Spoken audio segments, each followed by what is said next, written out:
Dahulu kala, hiduplah seorang raja yang adil.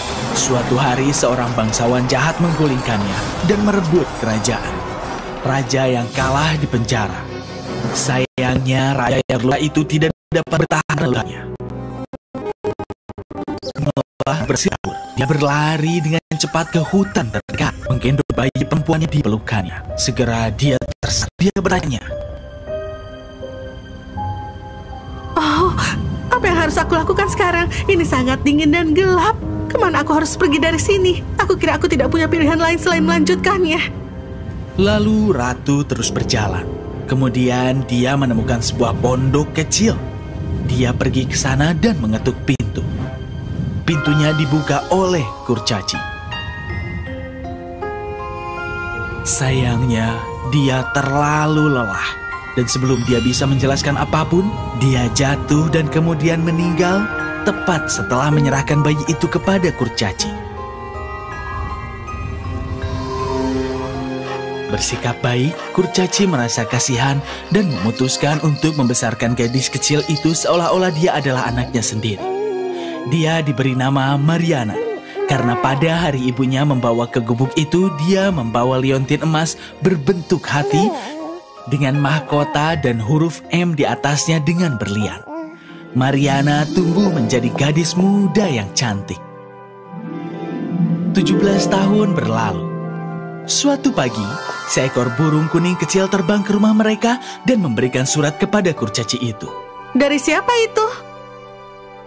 Surat ini dari Kaisar Peri yang ingin aku menghadiri rapat. "Tapi kenapa kau terlihat sangat khawatir?" Karena manusia tidak diperbolehkan di sana. Bagaimana aku bisa meninggalkanmu sendirian di sini? "Jangan khawatir. Beri aku botol air kristal penyembuhan dan aku akan menjelajahi dunia sampai saatnya kau kembali lagi ke sini. Mungkin aku akan menemukan seseorang yang bisa memberitahu arti liontin ini atau sejarah tentang ibuku." Dengan berat hati, kurcaci itu setuju.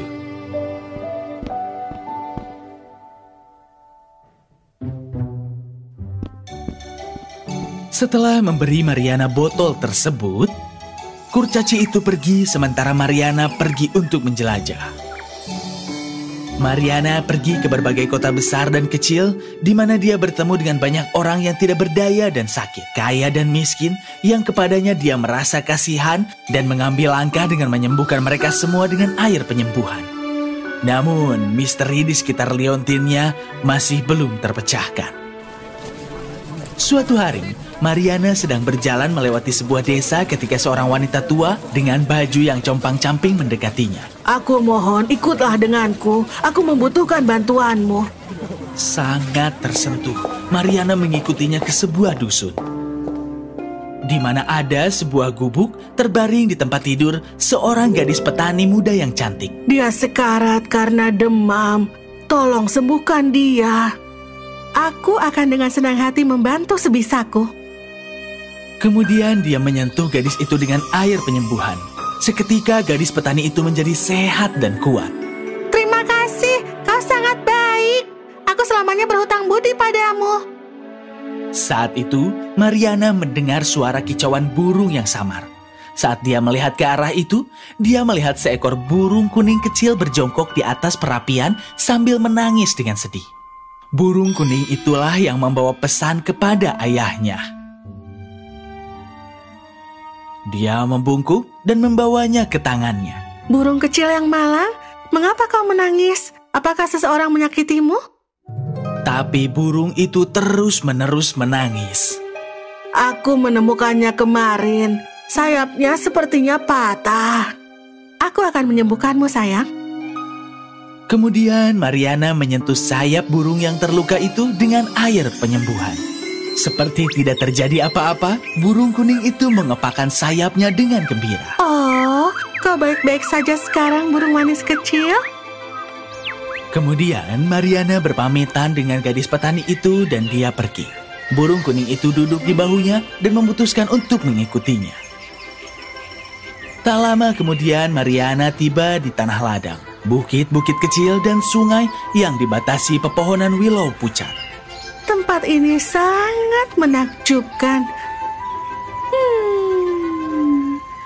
Tanpa sepengetahuan Mariana, ini adalah bagian dari kerajaan ayahnya.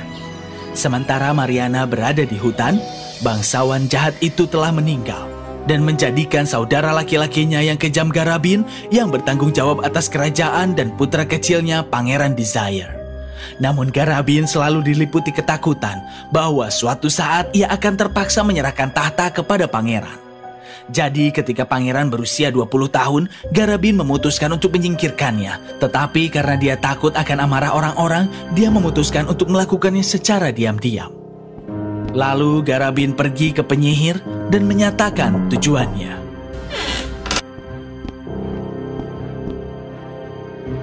Aku ingin kau mengutuk Desire dengan penyakit misterius yang tidak dapat disembuhkan oleh obat apapun.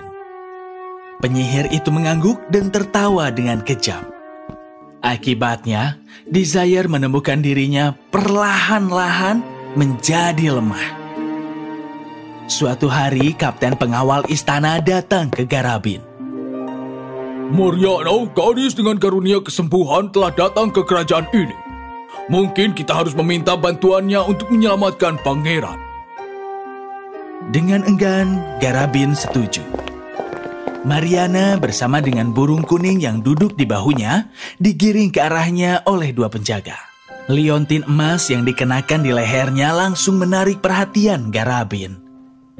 Dia langsung mengenalinya sebagai salah satu permata mahkota. Dan karena itu dia menyimpulkan bahwa Mariana pasti putri yang hilang dan ratu kerajaan yang sah. Dia merasa kaget dan juga bingung. Jika aku menolak untuk membiarkan Mariana membantu pangeran, itu akan menimbulkan kecurigaan semua orang. Tetapi jika aku mengizinkan Mariana untuk menyembuhkan pangeran, pangeran akan naik tahta. Tapi hak Mariana lebih tinggi bahkan dari keponakannya untuk naik tahta. Dengan bingung, Garabin memutuskan untuk mencari bantuan dari penyihir kejam itu lagi, dan dengan itu dia pergi ke tempatnya. Penyihir itu mendengarkan Garabin. Kemudian dia mengemukakan idenya. Jangan takut, aku akan menghancurkan kedua penggugat tahta sekaligus.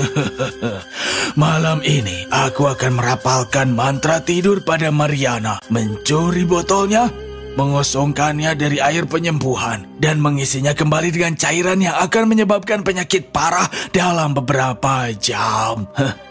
Aku kemudian akan mengganti botol dengan ramuan misterius sebelum Mariana bangun. Biarkan Mariana mengunjungi pangeran. Ketika dia menyentuhnya dengan ramuan misterius, pangeran akan sakit parah. Kau kemudian dapat menghukum Mariana karena telah membuat pangeran sakit parah dan mengutuk dia untuk dilempar dari jurang. Garabin sekarang gembira. Malam itu, pesulap mengisi kembali botol dan tanpa sepengetahuannya dan mengikuti untuk mengatasi penyembuhan.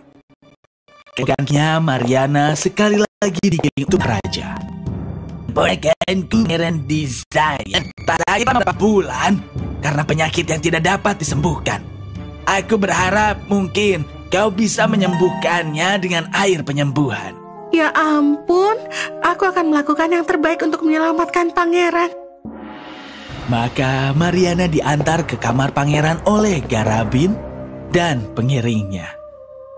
Desire tergeletak di atas ranjang, wajahnya memerah karena demam. Rasa kasihan yang besar menyapu hati Mariana begitu dia melihatnya. Adapun Desire, dia jatuh cinta dengan Mariana pada pandangan pertama. Saat Mariana membungkuk di atas pangeran untuk menyentuh dahinya dengan air penyembuhan, burung kuning itu berteriak dengan kencang. Segera setelah dia melakukannya, karena air itu beracun, pangeran menjadi pucat dan jatuh kembali ke bantal tanpa sadar. Semua orang terkejut. Mariana ketakutan dengan apa yang terjadi. Dia menjatuhkan botol itu dan pecah menjadi beribu-ribu bagian. Tangkap dia, dia telah membunuh pangeran. Tangan-tangan kasar menangkap Mariana dan burung kuning itu dan melemparkan mereka berdua ke dalam penjara. Di persidangan, Mariana dijatuhi hukuman untuk dilempar dari jurang saat dokter menyatakan bahwa pangeran sakit parah dan burung itu harus dikurung oleh juru masak. Syukurlah pembantu juru masak adalah gadis petani yang sama yang telah diselamatkan Mariana. Gadis itu mengenali burung kuning itu dan memutuskan untuk membebaskannya dan membiarkannya terbang keluar jendela. Kicau gembira, burung kuning itu terbang keluar. 1 jam kemudian, Mariana yang dirantai dibawa ke tebing oleh beberapa tentara, Garabin, pesulap, dan pengiring Garabin. Terbangun oleh lonceng, pangeran menyeret dirinya ke jendela. Berhenti, berhenti. Kemudian dia jatuh pingsan. Sementara itu, burung kuning pergi ke kamar penyihir yang sedang kosong dan menemukan botol berisi air penyembuhan. Mencengkramnya di cakarnya, burung itu terbang ke kamar pangeran. Desire masih terbaring dekat jendela ketika dari atas burung kuning menuangkan isi botol itu. Pangeran melompat sekuat singa, meraih pedangnya dan bergegas turun untuk menyelamatkan Mariana. Pangeran tiba di tebing, tepat saat Mariana hendak akan didorong. Bebaskan dia, aku perintahkan kau. Kemarahan Garabin tidak mengenal batas. Tangkap mereka, lemparkan mereka berdua ke jurang. Namun sebelum itu terjadi, datanglah kilatan api dan kurcaci muncul tepat di samping mereka. Garabin yang kejam, dan kau pesulap yang jahat dan juga kejam. Waktu untuk hukumanmu telah tiba. Segera langit menjadi hitam, sambaran petir menyambar, dan terjadilah angin menderu yang mengerikan. 3 hembusan angin raksasa melintas dengan kencang. Yang pertama meniup raja dan si penyihir jungkir balik di atas tebing. Yang kedua membawa para prajurit, dan yang ketiga menggiring para penjilat. Kemudian langit cerah dan kedamaian pun muncul. Mariana, Kaisar Peri telah memberitahuku semua tentang sejarahmu. Dan berkat dia, aku telah kembali dengan tepat waktu. Kau, Mariana, adalah ratu yang sah di negeri ini. Ratu tersayang, aku yang pertama dari rakyatmu. Tidak, kau masih pangeranku yang gagah berani. Burung kuning itu bernyanyi dengan senang. Lalu Desire dan Mariana menikah dan hidup bahagia selamanya.